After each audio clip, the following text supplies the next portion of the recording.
Hey everybody, welcome to the Funhaus Podcast. I'm Armando Torres, and today I'm joined by three wonderful boys. We've got Ryan Haley.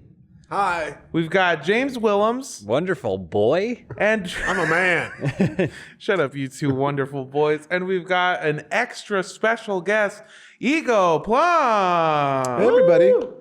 I'm a man baby is what I am. Nice. Yeah. As we were talking to me about beforehand, as you said you wanted to return to baby, is how you phrased it. There's a Picasso quote about his goal as an artist is to become the artist he once was as a child, you know? Like, so I like that, but also one step further, like diapers, the whole thing. Too. Yeah. You shit yourself. You agree with that, right? Oh, yeah. I've been there. I've changed you before. You shit yourself. Oh, we don't have to go into that. But yeah. I didn't Right, know right out of the gate. Oh yeah, this is a very what would you call it? Highbrow comedy show. yeah. I could tell. I could see Ryan got dressed up for us too. Oh yeah. I'm coming from the World Championship Rams parade, ticker tape parade that we had today. He said that before when I mentioned his attire, and it's like, it's not like that doesn't mean he looks. It's all Rams. It's not like parade attire. It's all my Rams gear, though. You just look like you woke up. Yeah. I got my blue Rams sweatpants and my blue Rams t-shirt. Your outfit looks like you lost all of your clothes at a water park. This is what they Yeah, had. it does. Yeah. Oh, You got loners. I'm the biggest Rams fan ever now that they won. You know, even though they're my third favorite You were cheering team, for Tennessee. even though like I'm a 3 weeks ago. Titans fan and a Chargers fan, now I'm the biggest Rams fan that's ever been. Now that they've won. So this is one of the few episodes where we've had an external guest of great importance, and we've wasted 3 minutes talking about the goddamn Rams. And his pants. Oh yeah, of course. Yeah. Thank you for bringing it back. Ego to Plum here is the he has made the soundtrack to a generation of Nickelodeon shows. Kids don't know it, but their music is in their heads. Oh, good. Can we roll off some of your awesome credits here? Yeah. Like SpongeBob SquarePants, baby. Whoa. Harvey Beaks, baby. This new Jellystone Hanna-Barbera show, baby. Correct. But most importantly, the Kids of Na, the Ryan Haley written and directed children's show. Yes, God. I referred myself in the third Who is the person. guest? Who gets to promo their shit? Well, I also- it just is the most important credit, okay? He produced the soundtrack to the Kids of Na and played drums on it, yes? Before we started recording, I go, "Hey Ryan, do you want to host this one so that because you know Ego and you can kind of do it?" And he goes, "No, man, it's all you." He doesn't want to host. He I'm wants not to hosting. guest. Yeah. I'm the featured guest. So we actually have a clip, right, of the Kids of Na, the intro song that you two made together. Well, right? he's here mainly because of CupHead. Yeah. Yeah. But I wanted to get into that after we sorry. Here it yes. comes. play this little clip. Yes, Kids just of Na. so we can look See at this. Oh, go to like 15 seconds Interesting choice here to go with complete silence for the score. Yeah. This is kind of an experimental Yeah. approach. I said, let's try this thing where we just have dead silence. Okay, right? You know, not sure why there's no sound on The this. absence of music in some ways. Sometimes is- it's more effective. Yeah. Right? I bet the listeners can hear it. They can. I listened to it beforehand. So, Ego, do you remember when we made this? No, You don't remember when nothing. I came over to your remember house? nothing about this. What did Ryan do to trick you into working with him? Because I honestly, I've seen this before and I think it's pretty cool. But you. it's more the how does Ryan trick you to help him on You this? know what I appreciate about Ryan is that he's sort of like he really is a man baby. He's a child, and he's enthusiastic and passionate about absolute nonsense. So I gravitate towards that. Anytime there's someone that cares a lot about something that is just so absurd and surreal, it makes me want to be a part of it. So I'm like, okay. He called me and said, let's do this project. I thought it was great. Whatever happened to this thing? Well, this is basically I was like, oh man, I'm going to make this show and I'm going to go and pitch it to people and throw it out there and go around town with it. And I basically put it up on a YouTube channel that no one knew about. And then 2 weeks later, I'm like, well, I guess no one likes my show. I'm not going to. That was me pitching it. That was the extent of it it. on a YouTube channel that I didn't know what I was doing, so nothing happened. Right. I still don't know fair. what I'm doing, but anyway. That's okay. You know what? We should talk about our other times we've met, because I think it's very telling, right? The last time I ran into Ryan, it was maybe a month ago. I was working late one night on CupHead, writing music. I'm sitting there with my quill and the parchment, the harpsichoord. Of course, I got that wig on, the whole thing. With the wig and everything Yeah. too. And I'm like, you know what? I need a break. I need to stop writing. Maybe we can make a charcuterie board, or maybe I could go to the opera. No, but I open up the paper. I'm like, Napalm Death and Guar are playing tonight. This is what I got to do. So I go to the show. Fantastic show.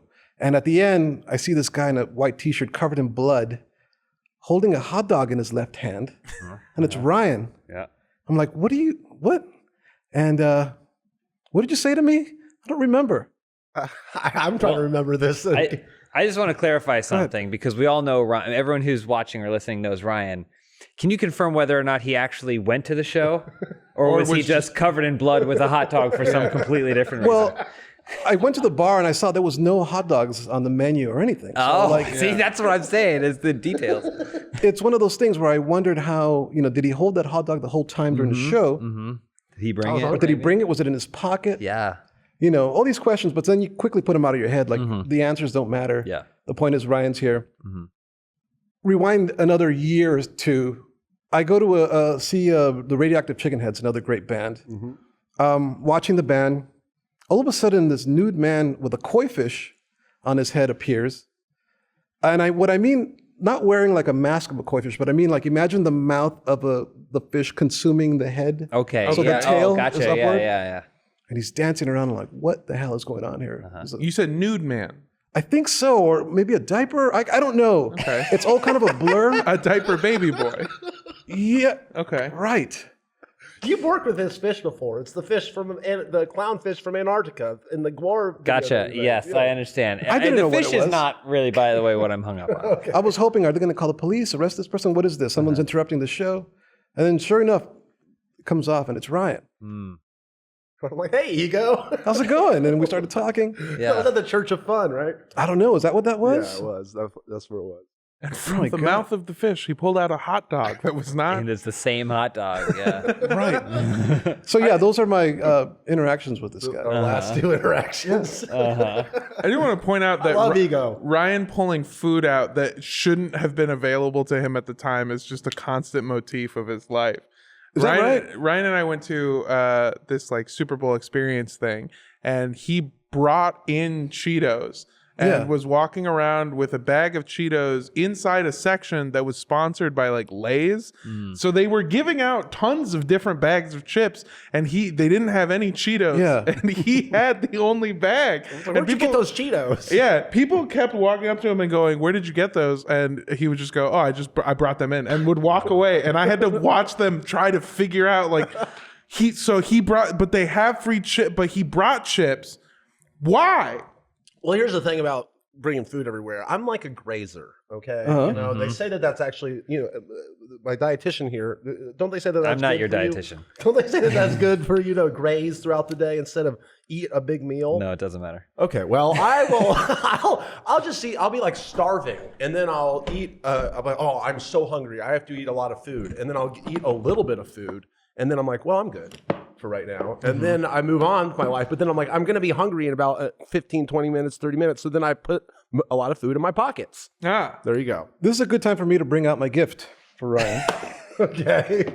Oh my God. Whoa. For our audio listeners, he brought. whoa! Oh my God. A Yo! sponge.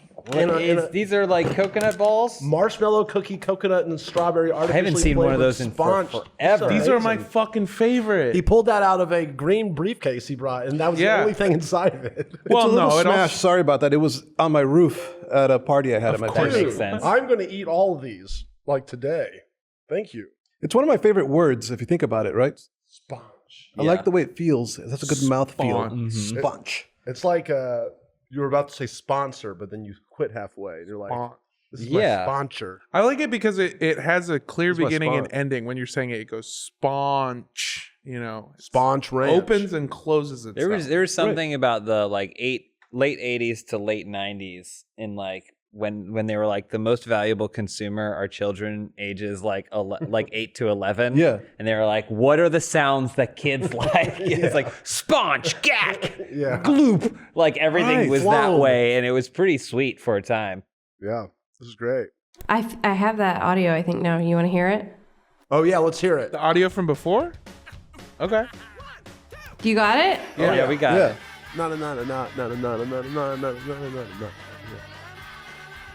And Ego is playing the drums. Is that you in the drums? Ego that's actually our mutual friend, Okay. Monk. Okay. And, That wasn't me.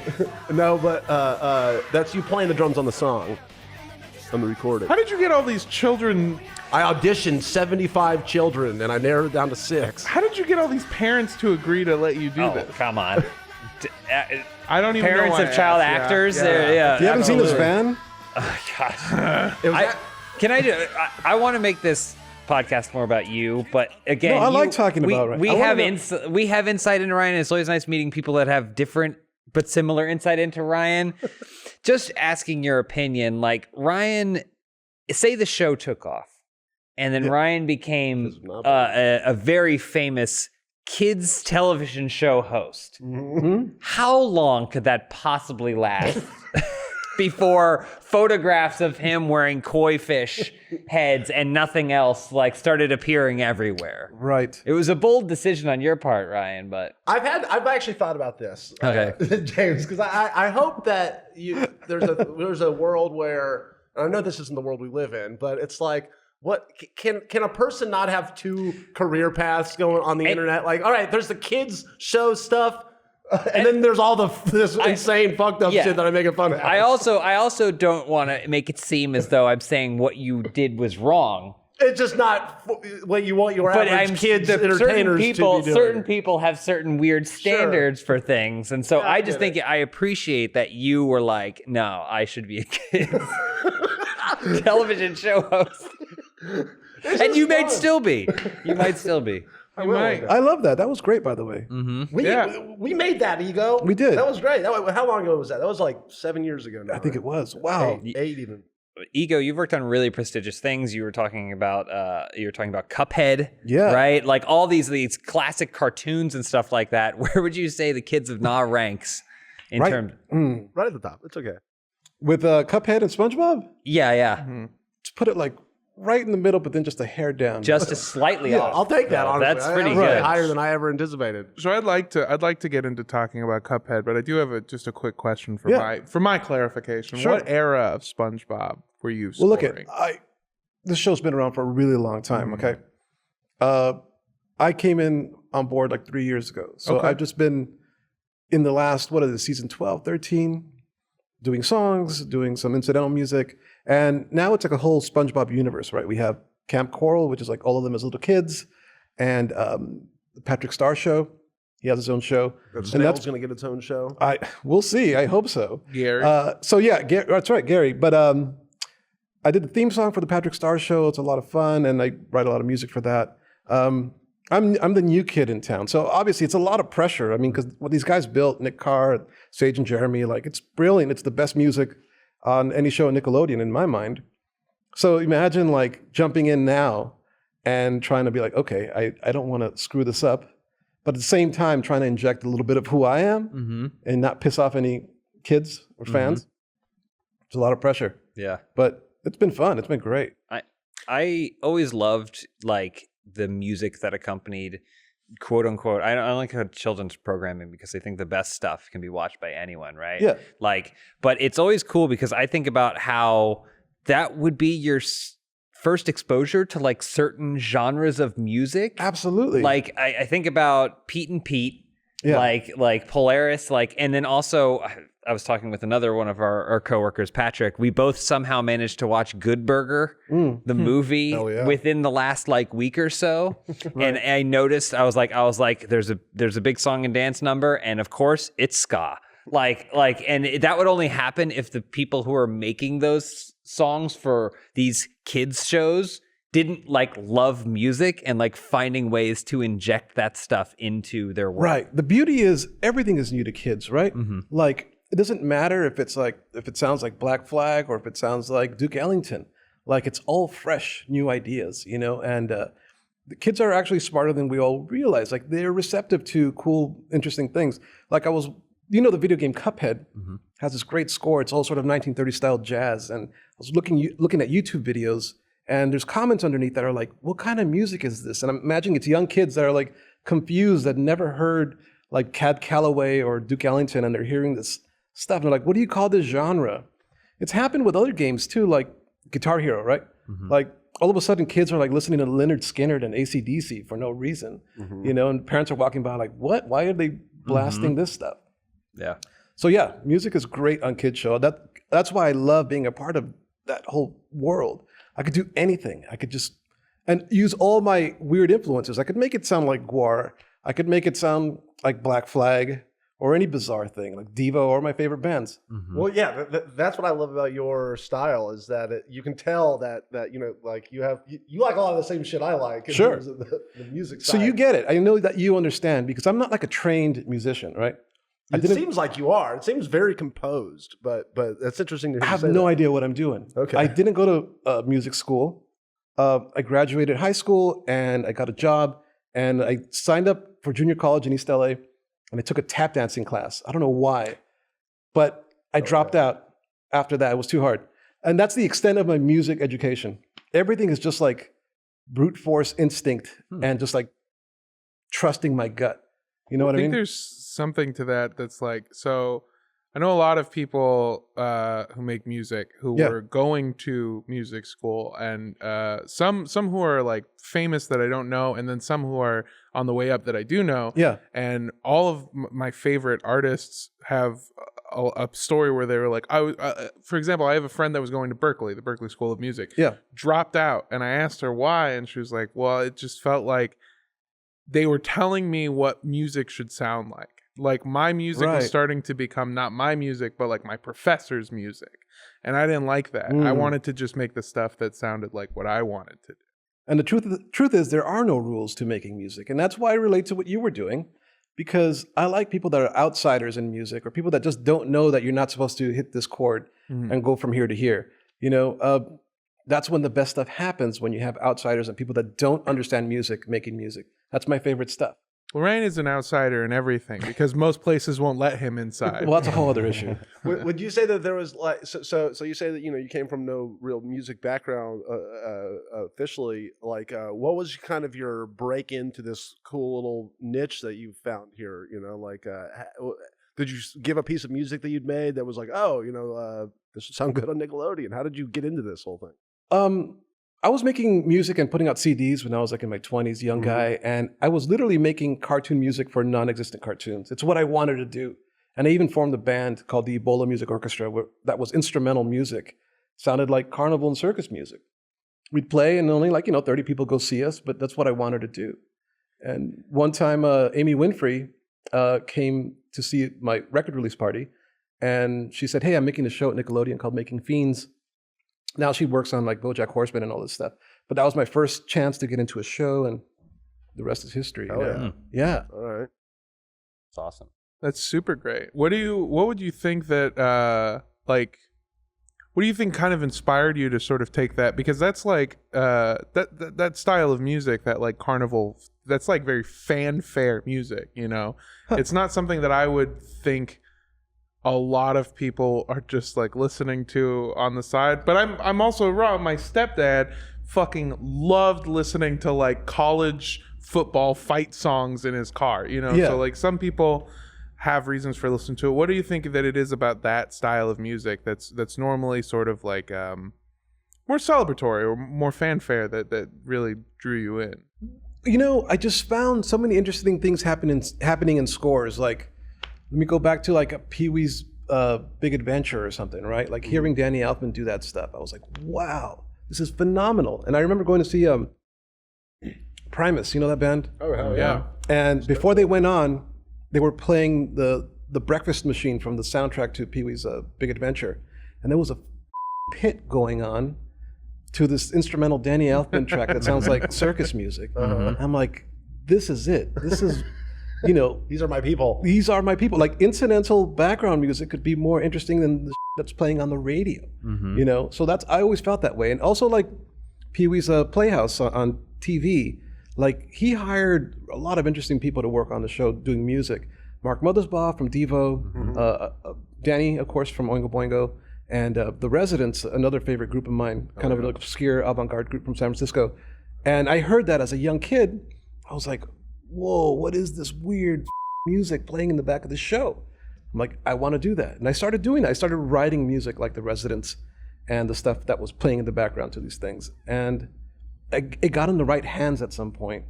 And, I started getting hired to do shows. It's weird. It's funny that you bring those two people up, because if I was going to, say like, oh, who does Ego sound like? I don't know if that's flattering or not, but like, oh my God, Mark Mothersbaugh and Danny Elfman, it's like, and then Ego Plum, it's like you all sound so have this really bizarre, unique thing that you all do.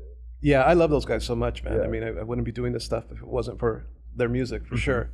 Yeah. And also I feel like tying it back to like cartoons, because like we were talking before you mentioned, I was thinking like Rugrats. Like, which is like you don't realize it because, like you said, as a kid, everything's new. But like nothing, if they wanted more conventional thing for that, it wouldn't feel like, I know how Rugrats sounds as a show. Yeah. And it has such a unique look. It has all that, it has that classic Zupo style and everything. But then like it has such a sound, like every time an episode starts, like it's so embedded, and I feel like that's only that's more possible with cartoons, right? Of course, because everything's whatever you want it to be, right? And the reason it sounds so good is because it is Mark Mothersbaugh doing that music, the guy from Devo. It took like a guy from a weird post-punk new wave band whose brain was already somewhere else to make a cartoon that interesting. And I really do believe that like your music is only as good as your influences. Like, you have to have like unusual taste. You have to stop working on CupHead to go see Napalm Death and Guar and then come back and start working again, because subconsciously that's going to play a role in this music, right? Like, I don't listen to film scores. I love John Williams and all that traditional stuff, but that's not what I chill with, Like, I want to hear music that moves me to action, like a band that makes me want to dance or punch someone in the face or get punched in the face is what I want to feel from music, right? Oh yeah.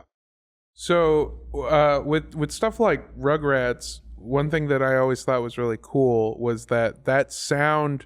I mean, I'm probably going to get certain things wrong about this, but the sound to me, how it sounds like it would be made if I was going to make it, is taking a sample of a root note of people's voices and then playing that with a keyboard, which is, an interesting way to make music that maybe somebody just trained classically wouldn't have thought of. And you actually sent us a clip of something in that same sort of vein to get this very specific sound that just, I want to show the clip first, and then we can talk about it, because it blew my mind. I believe it's called Water Bucket, the file that we have there. If you could play that, Lindsay. I'd like to see.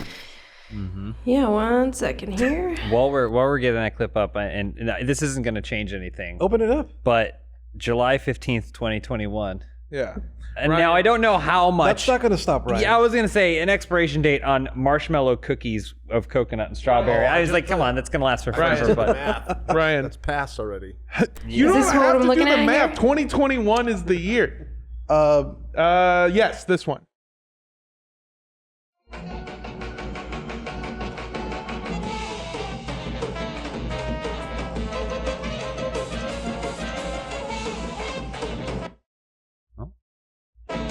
We've got great internet. Yeah. Oh, wow. Whoa. Ego's playing a trumpet into water right now. Yeah, that's amazing.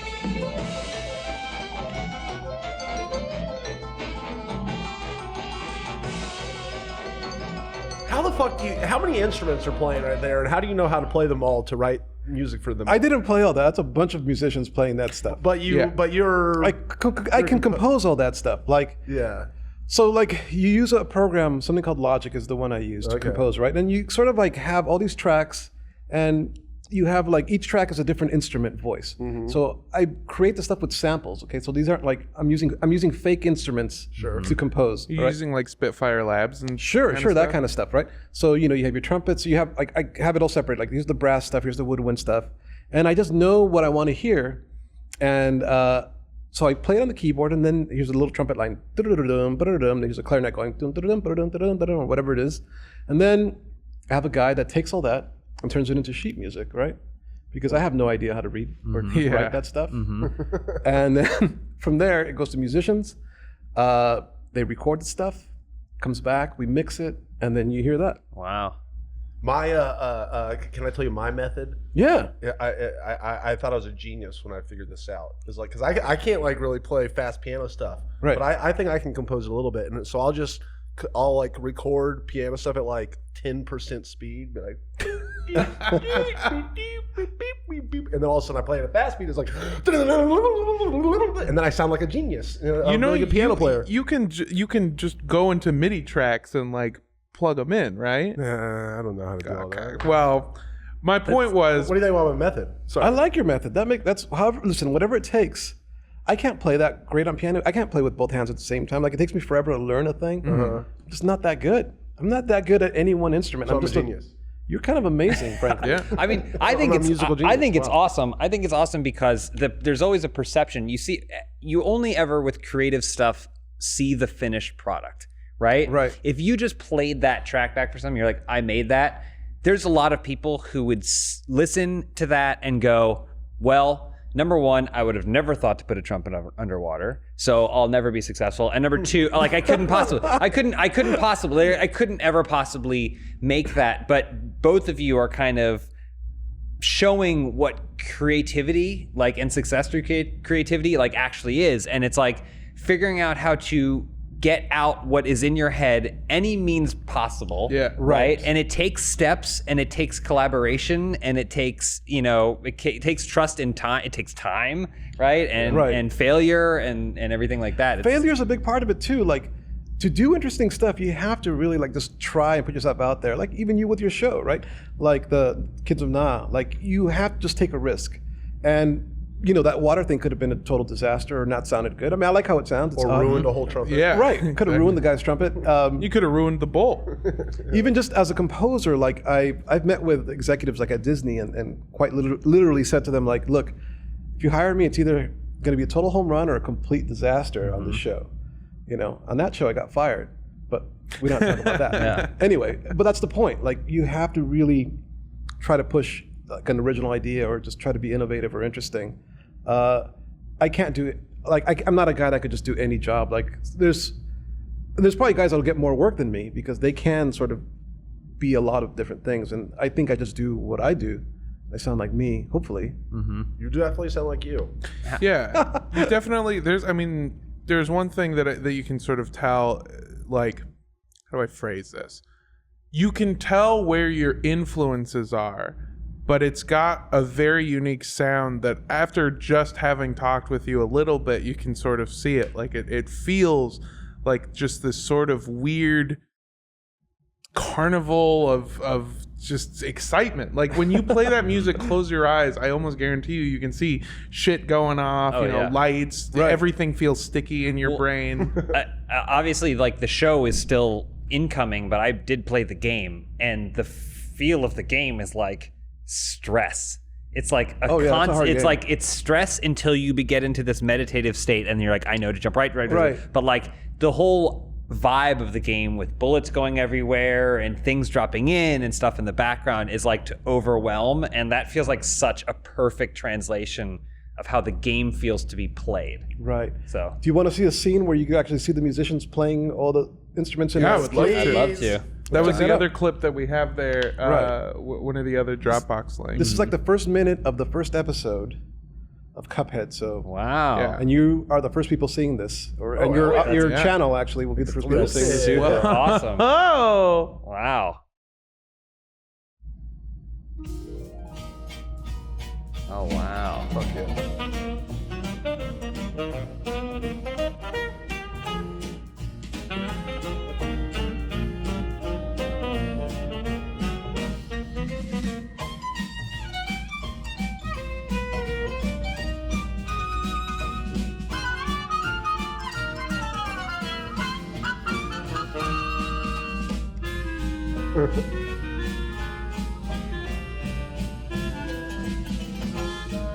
Come on, Mug Man, don't be sad. That is syrup.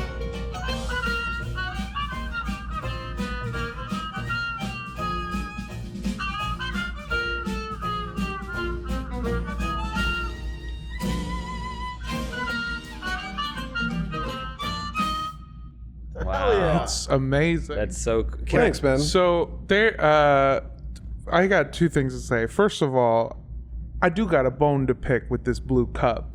You missed your pancakes of your own. Like, that was his fault. Right. Your friend splits theirs with you and gives it to you out of the kindness of your heart, and you get pissed because there's not enough syrup. That's your fault. All right, you take what you get. Right. Secondly, what I really loved about watching that scene and also hearing the music, there's no dialogue, but you get the sense of everything that's going on just through the music alone, like kind of sort of translating into that scene. Right. That's sort of the job of music, right? On TV or film. When I was a kid, this is a memory that is stuck in my head forever, and I don't know if it was on purpose or accident, but I was watching Cartoon Network. There was an episode of Ed, Edd and Eddy that came on. And again, I don't know if it was a mistake or purposeful or what, but they played the normal episode, but there was no dialogue. No, the words that the characters were speaking were gone, but the music was still there.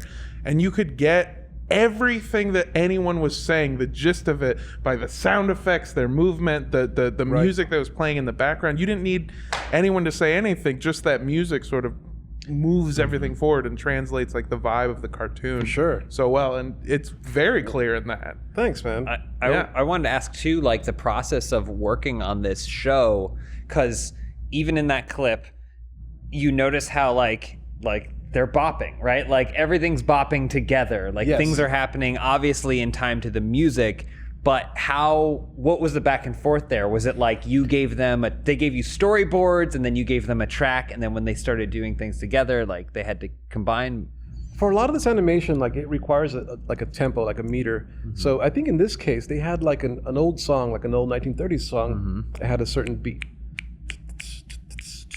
right? So I think they animated to that, and my job is sort of find that rhythm, that same meter, and then compose a piece of music that fits that. A lot of times, all the scenes have like a invisible beat to them, and you have to sort of magically figure out what that is. What's that beep, beep? It's somewhere in there hidden, and you kind of could figure it out. Yeah, for sure. That's awesome. That's so cool. Is most of the show? Does any of the show have dialogue? Oh yeah, it has. There's even dialogue that happens somewhere in there, but I had it muted out just so we could showcase the music. Yeah. But it's mostly like that whole scene is mostly quiet. You know, it's writing that stuff is a lot of fun for me. It's like, you know what I aspire to? Like, it's not Gershwin, it's not Duke Ellington. It's like I want to write Pop Goes the Weasel. Like I want to write something simple like Three Blind Mice. Happy birthday. Happy birthday. Like that is the goal musically that I'm trying to achieve. You know, like that's important to me. But I want it to be like Black Flag also at the same time. Black Flag as Pop Goes the Weasel. Is a genre that I didn't know I needed in my life, but I do. Absolutely. You understand what I'm saying, right? It's sort of like the simplicity of music like that is what makes it timeless. Like, how do you write something that'll last 100 years? I don't know. Yeah.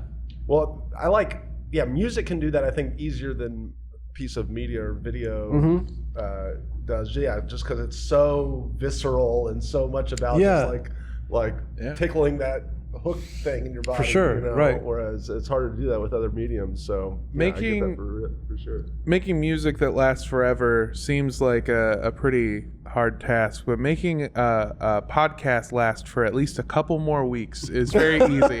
So we're gonna we're gonna hear from our sponsors really quick, and then we will be right back. Sponge. I will pay you. Wait, actually, what's your price on one of them? Before this podcast? Okay, there we go. Hey, let me paint you a picture real quick. You work all day, and then you're stuck in traffic on the way home. And when you get there, you have a couple of options. Do you want to order something really unhealthy or something that isn't really even going to get you full? Or do you want to make something? But hold on, making something isn't as easy either, because you should have gone to the grocery store, but dang it, it's already too late. Well, let me tell you what. there is a solution, and it is HelloFresh. HelloFresh offers convenient, contact-free delivery right to your doorstep for easy home cooking with your entire family. Their recipes are easy to follow, quick to make, with steps and pictures to guide you along the way. And they offer 50 weekly recipes featuring a range of flavors, cuisines, and ingredients, so you'll never get bored because you get to try something every week. HelloFresh sends you a box of pre-portioned ingredients and instructions on how to turn those ingredients into something delicious, nutritious, and very, very filling. I've been using HelloFresh for a while, and it is absolutely amazing. There's nothing that I love more than just being able to come home, take something out of my fridge, and be able to cook it myself into something that is just so good. HelloFresh is absolutely the way to go for anyone looking to try to make a change and cook more without having to take all the extra steps to do so. So go to HelloFresh.com/FHPod16 and use code FHPod16 for up to 16 free meals and 3 free gifts. That's HelloFresh.com/FHPod16. HelloFresh.com/FHPod16, America's #1 meal kit.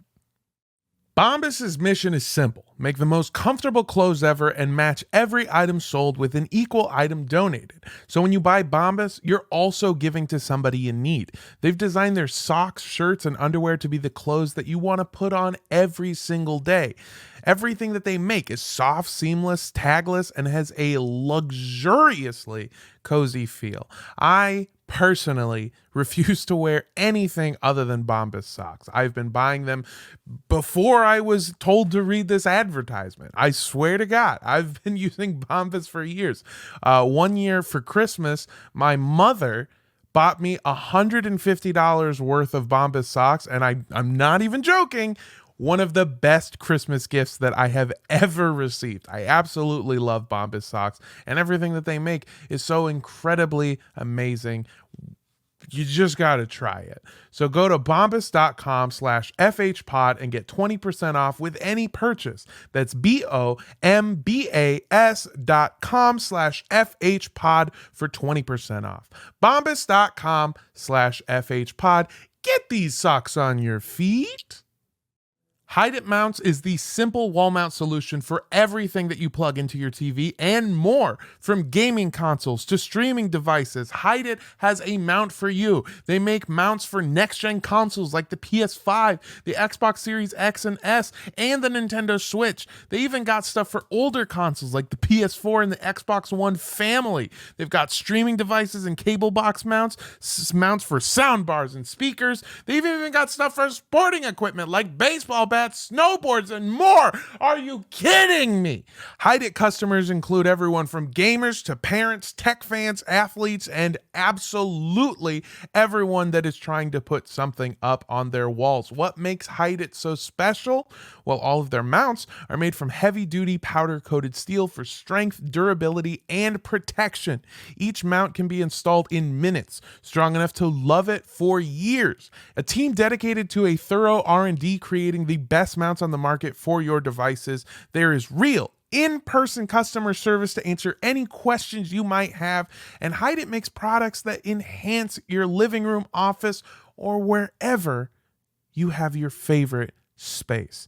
Look, I've had to mount things on my wall before. Well, not me personally. I would hire a man named Yuri who would come to my house, hang stuff up on my wall, and then say, "You should really learn how to do this yourself." Well, no more Yuri, okay? Because with Hide It mounts, I don't need you anymore, dog. I can put anything up on my wall anytime I want to, and they've made it so simple. And now you can get in on it too. You can go to hideitmounts.com/FHPod and use our promo code Funhaus15 when you get your Hide It mount today. That is HIDEITMOUNTS.com/FHPod and use the promo code Funhaus15 when ordering your Hide It mount. And we're back. Special shouts out to Sponge, our unofficial sponsor for this episode. Sponge. They're our sponsor. They're our sponsor. Sponge. They didn't pay a dime for this. Sponge, get it at your local ice cream man. So before the break, we were talking about making music that just sort of seems timeless, which is, it's a hard task to do. It's impossible. You aim high like that, but then hope to kind of like get part of the way there. Yeah. Especially with something like you were saying, with something as so recognizable as like, like Happy Birthday or the things where the songs that are so ingrained into at least Western American culture that up until recently, I knew, but didn't consider the fact that somebody had to write that, the melody, all of that. Some of these songs are so universal, like they just don't belong to anybody anymore. Like we don't know who wrote, Three Blind Mice probably. It just belongs to the universe. It's all of ours. Well, this is actually a great opportunity for you. If no one knows who wrote it, you can take credit right now. Would you like to on the air? All right, it's mine. Well, I actually have a question because you obviously it's awesome when you're getting to work with something and be part of its creative identity from the outset. But you're also working on Jellystone, right? Which involves characters that predate all of us in exciting ways. Is there something out there that like maybe you like as a dream? Like, oh man, if I could do the music for that, it doesn't have to be a cartoon. Like it could be anything. Like, is there something out there? What an amazing question, man. I mean, I'm already so overwhelmed by just Jellystone alone because that was such an iconic, property. If you think about Yogi Bear and all these characters, when I was a kid, I wrote to the composer of there was one guy that did all the music for Hanna-Barbera. His name was Hoyt Curtin. And I wrote to him and he wrote me back. And I still have like the note he sent me. And like to think about the fact that I'm sort of taking the reins from him. He's gone now, but so I'm writing themes for like, Banana Splits and Yogi and Huckleberry Hound and these different characters. It's overwhelming. I mean, that may be the dream project, honestly. I can't think of anything. That's such a hard question. I don't know like what is out there that I... Kids of Not Too. I was going to say, thank you. I feel like a great answer is, I'm not sure because I'm working with great things, right? I'm very lucky. Honestly, I'm super lucky to be working on some of these shows. Wow. Well, no pressure. Before we were recording, I shared a story with Ryan that was very similar. I make hip hop music, and I have since I was like 11 years old. And when I was in like early high school, I sent one of my favorite artists, who's also a very strange group, Das Racist, a very strange like comedy hip hop group. I sent Himanshu or Heems, one of the people in it, like a link on Tumblr because they had like an open Tumblr, and he reposted it with a comment, and it was basically like, "This is fucking garbage. You're fucking garbage. Quit making music and never move to New York." And I took a screenshot of that, printed it out, and I also still have it hung up on my wall. Nice. Editor, put that in here. Yeah, Armando. Please. But what did you write to them about? To Hoyt? He had put out a book on how to write music. Like it was like a little pamphlet. It was like in the early days of the internet. And it was just like, I don't know if he was just like a retired old guy and if anyone even knew or cared about him, but he put out this thing like how to write melodies or something. And I ordered and I wrote him a letter and he just wrote back and it was really nice. I still have the book. I don't even know if I even read through it. I've bought books on like scoring and composing. I've never read them. But they look good on your shelf. They look cool. Now let's hear an update from what the people really want to know about Ego. You're really close friends with the Hamburglar, the original drummer for Max Sabbath. How many of these have you eaten? the best McDonald's Black Sabbath cover band of all time. Our mutual buddies Max Sabbath, and you're really close with the original drummer, Hamburglar. Tell us. That's right. How's he doing? Listen, the Hamburglar is doing great. Max Sabbath is an amazing group. I may or may not have been involved early on with this group, but I don't know what you're talking about. I've heard just the Hamburg one. we kind of know what, because you, Ryan, also, you're very close with the radioactive. I'm very close Chicken with the Heads, Chicken and Heads. you Right. know, like the Pastafarian. I know him like, very you're very well. close. So like, I kind of get the vibe that you guys are talking about. I don't know here. what you're talking about. I don't know what anybody's But talking about. yeah, I heard there was a great time on tour, like in Europe, and Any crazy Mac Sabbath stories you want to share with I'm sure audience? the Conveyed to you from Yeah, a friend. Conveyed to you from the Hamburger Worker. Yeah, that you can relay to us third person. Yeah. oh my god, Obviously, some details will be lost in the exchange. Yeah. it must be really hot in that outfit that the Grimace. I mean, what is his name? Grim Ellis Yes. has to wear. Oh, yeah. Can we just, for anyone who, like me, 5 minutes ago was uninitiated into the concept and barely just getting by through context clues, Mac Sabbath is a band. They're a McDonald's Black Sabbath cover band. Right. Yes. McDonald's based Black Sabbath cover That I'm willing to guess isn't affiliated with either Black Sabbath or McDonald's in any official capacity. Who could know? No official. Yeah. Without anyone like from the band. Ozzy here. Osbourne's a fan, though. He Yeah. has attended shows. Oh. Black Okay. Sabbath actually Is this right? retweeted, and there you Oh, go. there we are. it is. There There we we go. Look at those motherfuckers. Okay. All right. Best band ever. That's incredible. What a photo. Great stuff. Yeah. What an amazing. You're into costumes, right? I mean, do you? I'm into costume. Because this koi fish thing, like, do you ever just go out wearing a costume, like, just for the hell of it? Yes, that was honestly how I made a lot of my early friends here in LA. Was Tell me. I'd be in Echo Park and it'd be like, all right, it's Saturday night. I don't have any friends here. I don't know anybody, but Yeah. I do have a whole apartment full of weird costumes. So I just go to the bars, as like the Easter Bunny or something. Yeah. And then everyone wants to hang out with the Easter Bunny, and then you go drink with and meet new friends all night. I actually have a funny story. That's how he got the kids for that video he did. Oh, really? There you go.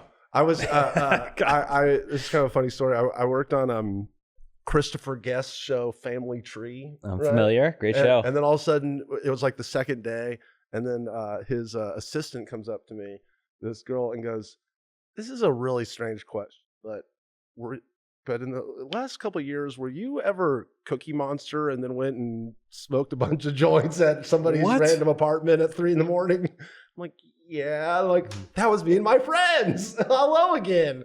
And so it was funny to meet somebody who randomly knew in the you wild via as Cookie Monster.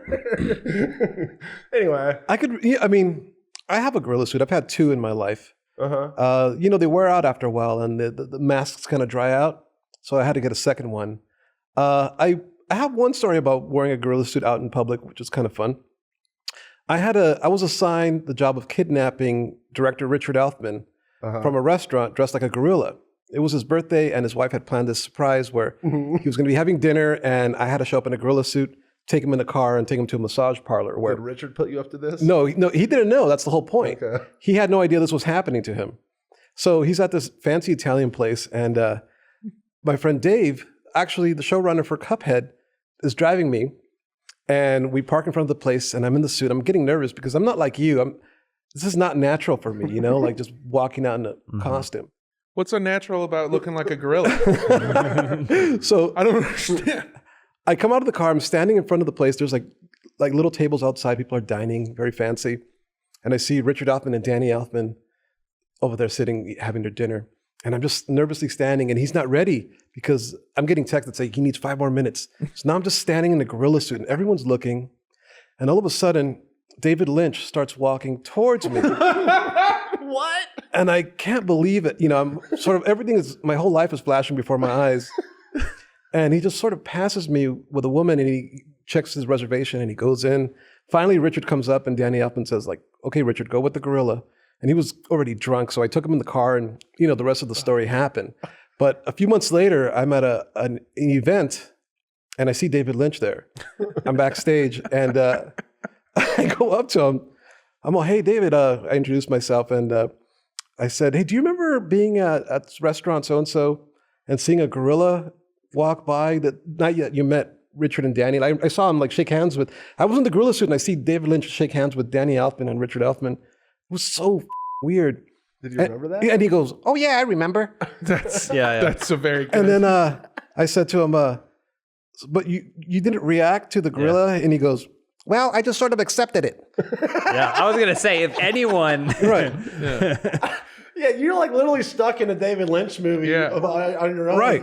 I figured- also you see David Lynch in real life. What the fuck is going on? I figured you were a metaphor for something that I just wasn't understanding. Exactly. yeah, So that was the last time I was in public with that gorilla suit. incredible.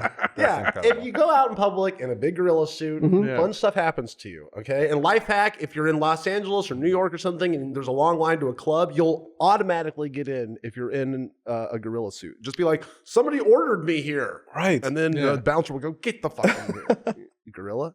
You big gorilla. That's such a oh my god. I don't have a story of hanging out in a costume, but I do. I mean, you heard earlier today that somebody just went, "Hey, Armando, you have a bear costume, right?" And I just had to be like, "Yeah, of course."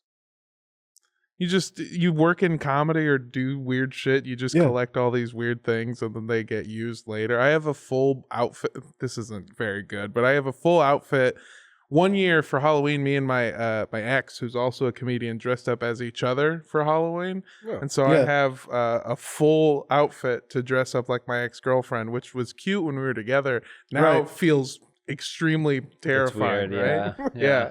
Like I She die. also hasn't been seen in 6 months. No, I die and they go through my apartment to sort of like go through stuff and somebody's going to find that and be like, oh. Yeah. God. Wow. What's your costume? What do you wear? I'm boring. I mean, it's I don't really have anything. No, I have a singlet because I had one professional wrestling match a couple of years ago. Nice. So I still have like my jock strap and singlet from wrestling and that. I don't go out as much as I probably should, but I've wanted to get back into it once things start normalizing again because I feel like that's a pretty good thing too.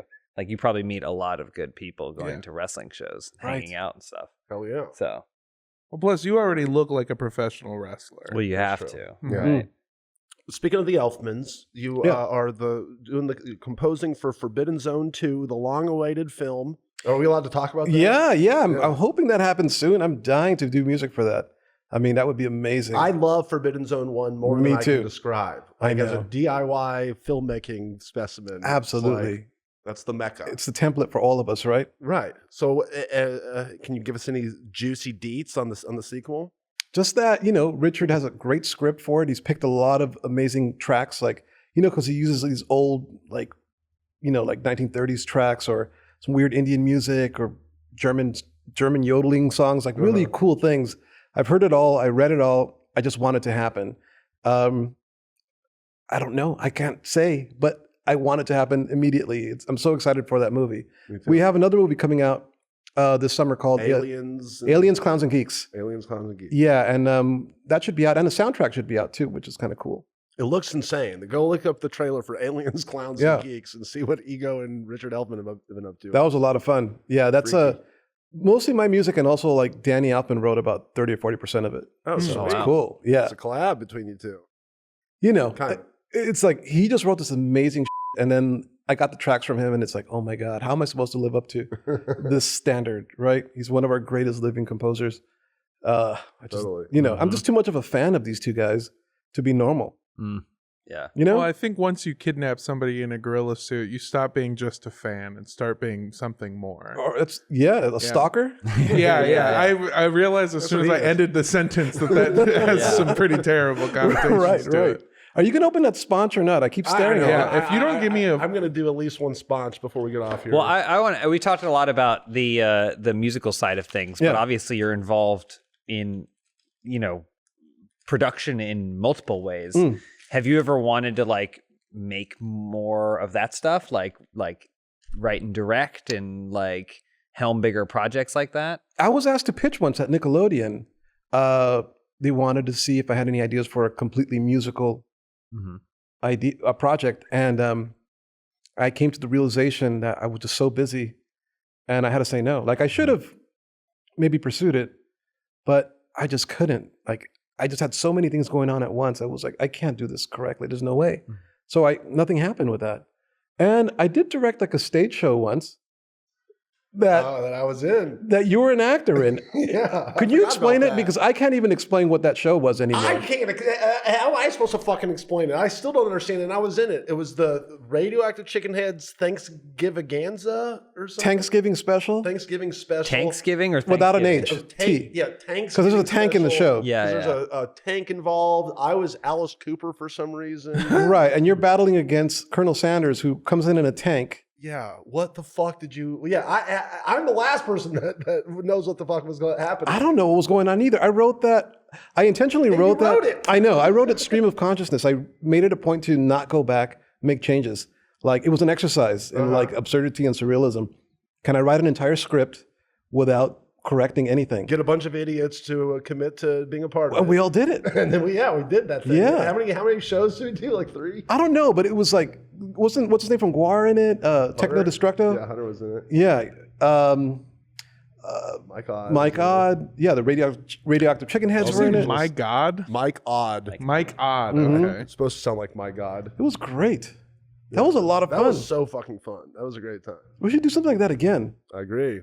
We should do a Funhouse I was play. saying, would you ever want to Funhouse direct play. a Funhouse live Yes. show? We actually yes. have one coming up on the 12th. Really? Yeah, of March. Well, That's more of a live podcast kind of live show performance, but we can put something on the books. If you ever get that itch again, Really? let us know. Oh, I absolutely. mean, it got really absurd. I mean, that was like wasn't Batman in it and a giant elephant? yes, all of the above was in it. We'd have to swap one for Lawnmower Man. yeah. Yeah.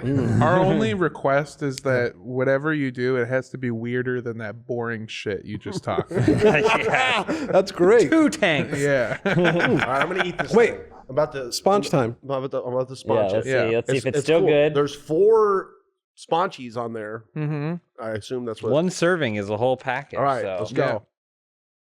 More marshmallows. It's not tearing. I didn't Mhm. because it's marshmallow. Oh. I thought it was going to be those big. You remember the big marshmallow balls, the coconut marshmallow balls? Are you talking Remember? about like the ho-hos? No, ho-hos aren't ho-hos. They're like swirled? cake. I'm talking about the snowballs. Snowballs, that's what I meant. Snowballs, Yeah, but yeah, these yeah. are like Ryan, how is it? 4 snowballs. Well, it's really weird. Yeah. Go on. Whenever you whenever you take the first bite, you like inhale all this marshmallow dust everywhere, so it kind of like coats your lungs I Yeah, think yeah. it's coconut. or coconut. I But used- I would say They don't it's smell bad. it's like not great, but I like the consistency. This was on your roof, you said? Yeah, I had a party at my studio and There they were. someone threw my sponge up in the roof. Oh, so you had this beforehand. Yeah, I had them on display in my kitchen. Okay. And somehow it ended up outside. Take my sponge. I used to eat sponge as a kid, and that You know about this beforehand? yeah, or I don't know if they were called sponge, but we would get packs of these. I would call them the marshmallow cookies. They sold Yeah. them out of ice cream trucks. Like I would get a pack of those, and then a cap gun, and then that was it. That's You how I didn't would get yours spend my money. delivered to you in a green briefcase? No, absolutely. My old ice cream friend man Ego. sold tickets to Ozzy Osbourne and a giant Voltron Damn. and weed. Yeah, mine sold weed too. Was it Friend? So ours was named Friend. No. This was technically like my cousin, I think. Oh, okay. This is a different place, but yeah, we have a little bit more time, and I did want to ask you something, just because it's been kind of on my mind. You make music that is also not for composing. Do you like make your own? Just like Yeah, man. I mean, that's how I started playing in bands. I'd love to start playing live again. I have this. I'm going to put this out there now because you know how they say like you put it out in the universe and hopefully yeah, it'll happen. I want to start performing again, but I want to do a show that incorporates like the music from the cartoons actually. So like it'd be like a regular band at a club, but it would go into like, you know, SpongeBob stuff or Jellystone stuff, or just but with like a punk band format or something. I would so love to see that. So they Right?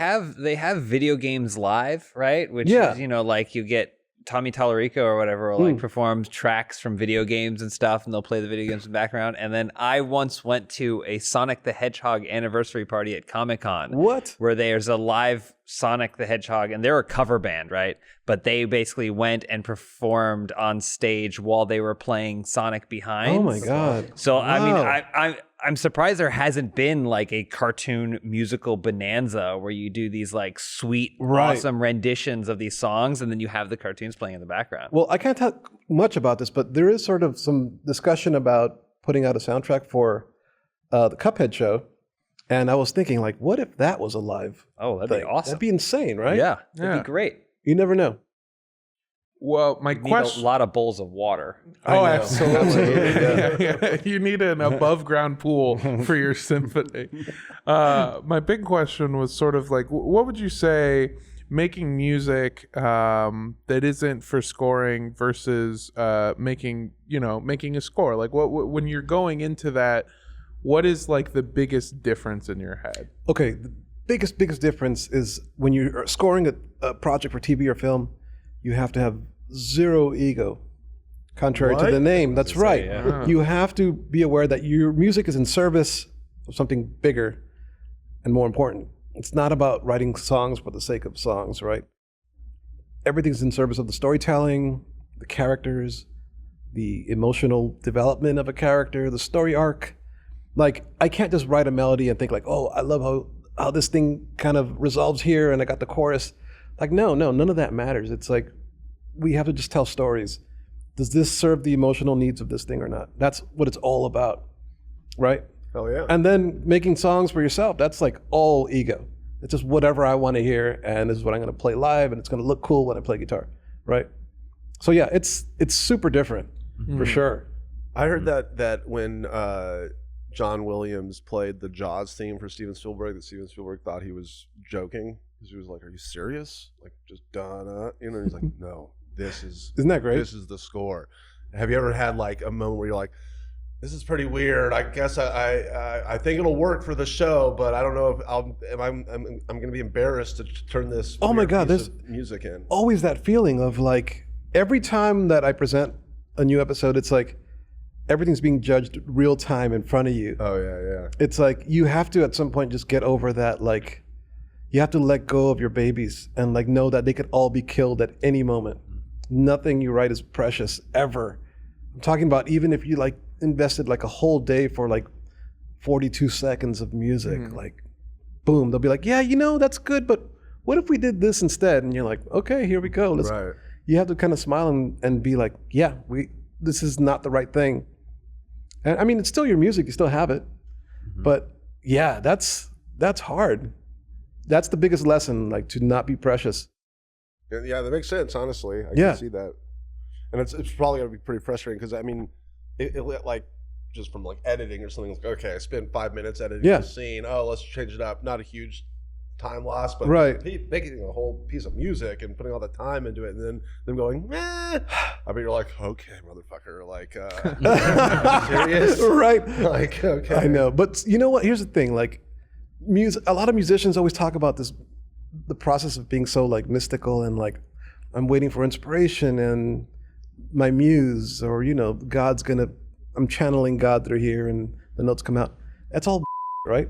It's like, I have something due on Friday. I'm going to be inspired Monday as soon as I wake up, start working and get it done so I don't get fired from the show. Right. So as soon as my hands hit the keyboard, I'm writing music. There's no waiting for inspiration or anything. It's just like, I'm working, I'm creating. I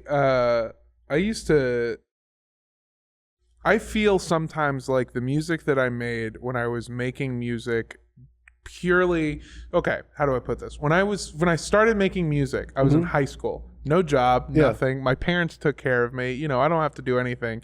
So I don't have to sell my music. My music is just for me.